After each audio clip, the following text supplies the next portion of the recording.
السلام عليكم متابعي قناة استفد. اشترك الآن عبر الزر الأحمر وفعل الجرس. شكرا لك.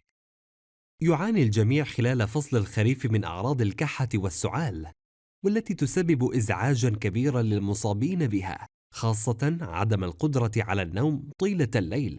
ورغم اللجوء إلى الأدوية والمضادات الحيوية، إلا أنها ليست خيارات آمنة، خاصة مع الكشف المتزايد عن الآثار الجانبية للمضاد الحيوي. ومن خلال هذا الفيديو سنتعرف على فوائد طبية لا تنتهي لوصفة يجب الحرص على وجودها بالمنزل دائما. المقادير: 4 ملاعق كبيرة من العسل الطبيعي، 6 فصوص من القرنفل، عود متوسط الحجم من القرفة يتم تكسيره إلى قطع صغيرة. طريقة الإعداد: نشوي القرنفل والقرفة في الفرن لمدة 3 دقائق حتى يظهر عطر كل منهما، ثم نطحن القرفة والقرنفل لعمل مسحوق منهما.